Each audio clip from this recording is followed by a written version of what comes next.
Renungan Ramadan 2022.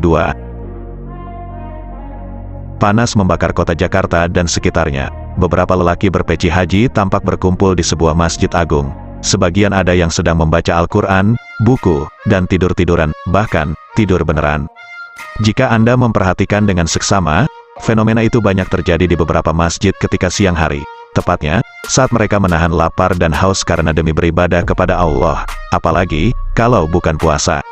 Iya, puasa kerap kali membuat seseorang banyak menghabiskan waktunya dengan tidur di siang hari.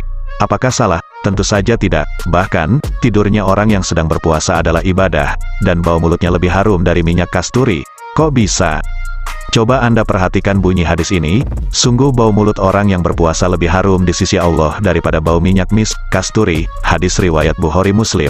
Saya kadang tak mengerti bagaimana bau mulutnya orang yang berpuasa lebih harum dari minyak kasturi. Coba saja Anda tidur ketika berpuasa lalu terjaga, kemudian cium bau mulut Anda. Apa yang Anda rasakan? Pasti bau.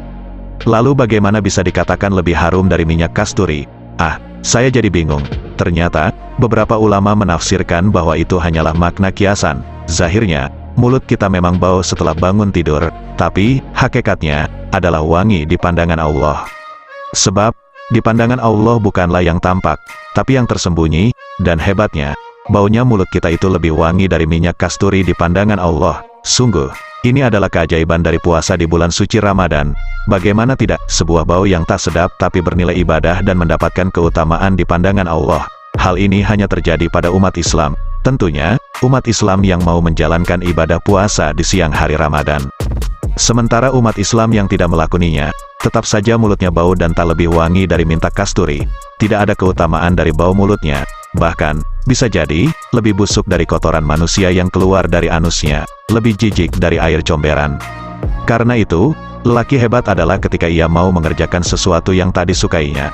Ada satu kekuatan yang membuatnya mau melakukan itu, yaitu, pahala dan ridha Allah. Persis ketika pasukan Orange di Jakarta yang melakukan tugasnya membersihkan sampah dan kotoran di selokan air. Mereka sadar akan pekerjaannya yang setiap saat berhadapan dengan hal-hal yang menjijikkan, tapi mereka tetap melakoninya. Karena satu hal, mereka ingin mendapatkan uang, gaji, sehingga bisa menafkahi keluarganya. Demikianlah bau mulut orang yang berpuasa. Bahkan, bau mulut orang yang berpuasa itu tak saja akibat tidur, tapi juga ketika terjaga, sebab tak ada asupan yang masuk ke dalam pencernaannya. Hal itulah yang membuat pencernaan tubuh Anda mengeluarkan aroma yang tak sedap lewat mulut Anda.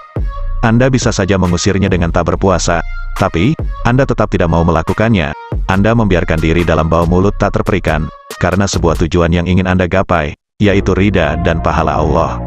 Inilah Muslim sejati, yaitu Muslim yang menyerahkan seluruh hidupnya hanya untuk Allah.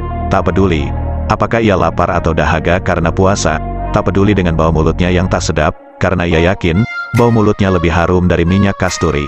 Sebuah keyakinan yang tak dimiliki oleh orang yang tidak berpuasa.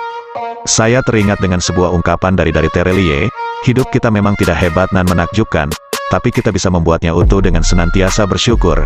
Bagi saya, berpuasa adalah cara bersyukur dari seorang Muslim kepada Tuhannya. Ketika Anda bersyukur, utuhlah sudah hidup Anda, meski hidup Anda tidak diwarnai oleh kehebatan prestasi. Tapi, seorang lelaki Muslim yang berpuasa di siang hari Ramadan, bagi saya, lebih hebat dari lelaki yang tak berpuasa, meski ia hidup dengan gelimang harta. Jadi, banggalah dengan bau mulut Anda karena Anda berpuasa. Bau mulutmu adalah minyak wangimu.